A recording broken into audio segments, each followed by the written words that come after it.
history behind every antique piece of furniture or coin is very, very interesting. And our next guests are experts at unlocking the history of very interesting items like you're about to see. Absolutely. Our friends from Las Vegas Coin Company, they're back. Owner John Jankowski is here. Collectibles buyer Scott Delors. It's great having both of you, gentlemen. Welcome back, bud. How are you? Well, we're good. We're good. You opened the store. It's been a year now, hasn't it? Oh, year and a half. Wow. Year and a half. It's been a long time. Congratulations. And so here we are. It's been, We are you have no working. idea how long it's been. But you know, you're doing all right. Not in poker. We both lost in poker that one time we went to Supple. We actually, all three of us were there. You And weren't I there. compounded that on my birthday, August 1st. It really was bad. High stakes at the Bellagio did not work out well. In fact, you know what? This is going to segue into that. Oh. Let me move this Coke button. Oh, what is this? This came in last week. I always love these. That's a $1,000 bill. Is that a real $1,000? Yes. For real? Yeah. And so if you have one of those laying around your house, please bring it in. When did they stop making these? They stopped printing them in 1950. They stopped dating them in 1934. Gotcha. And in 1934, that would have bought an automobile. I mean, 19, yeah. Oh, my goodness. So that came in That was yesterday. a lot of money back then. I actually took one of these to a 7-Eleven, put a big gulp on the counter, and I slid that across.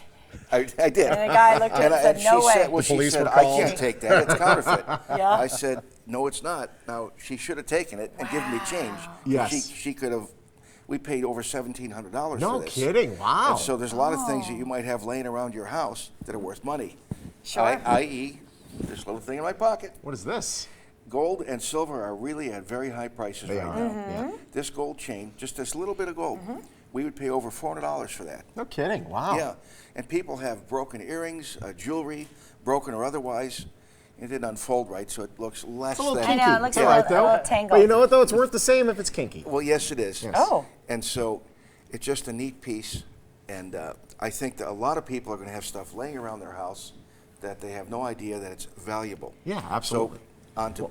I have a really quick gold question. Is there a really quick way to tell whether something is 14, 24 karat, like what carat it is? You have to test Or you it, have don't you? You really have to test it. It's Yeah. often labeled. Most of the time, the Yeah. labels are correct. Right. But sometimes they're not. Sometimes they Which are is why you not. get a test. And so, if somebody is curious, they can bring it into our shop for free, and we'll test it for them. Now, we know if we have gold, like gold, that has some value to it. Collectibles, what we might think are like really collectible and worth a lot of money might not be Well, worth. exactly Yeah. right. And actually, that's a good point. When JJ just said, we had a client come in with some collectibles. He'd been in before, did some coin selling, and he said, well, I'll bring you my collectibles. Brought in a few items. He got about $40.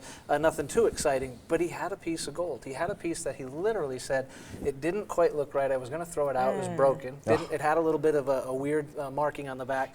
We had our gemologist look at it.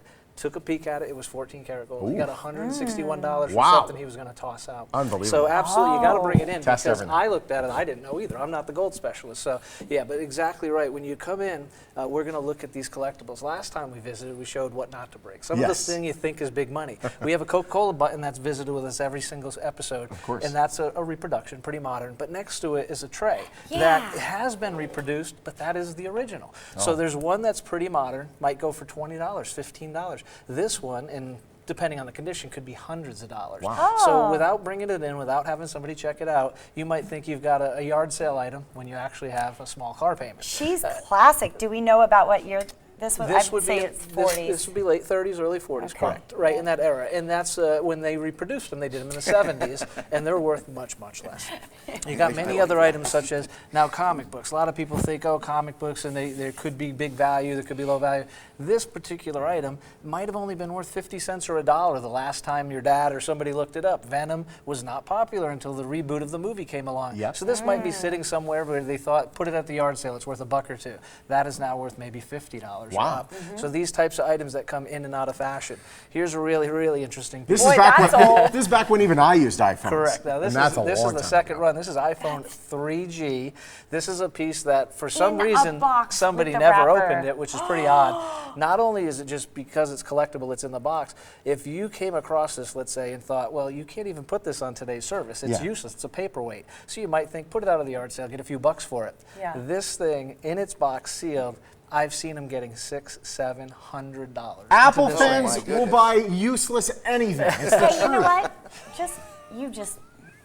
You Watch it there. I apologize. He really slams out. Yeah, but you a didn't lot of mean it. people love this model because it was so small. It was People have, right when like, they finally tried to hold on stopped to going this from for as bigger, long as bigger to smaller, possible. smaller. So, and it's not so they're going to use it again. It's just a collectible nature of an item. So you've got to bring it in. We've got to take a look at it and help you assess the value. Finally, one more incredible piece here. Wow. This is an actual original Purple Heart medal. Oh, wow. So this was awarded to somebody, obviously, in the family that had passed. Yeah. So they, for some reason, downsizing, getting rid of a lot of personal items. That dog tag. And literally gave away, which we do not sell out of respect. We Yeah. don't sell the item. It came in with a collection, so we keep it on display with Yeah. military items. But the other medals that you might come across are literally worth $5 or $10. There's hundreds of millions of people in the service. A defense medal, a simple medal might be worth nothing. You'll see them for a few bucks. But if you've got something like a Distinguished Cross, a Purple Heart, Yeah. there's big, big bucks there. The moral of the story, if you don't know what you have, and even if you think you do know what you have, bring it in and see what it's worth. You could get some great value for it. Gentlemen, it's great having you.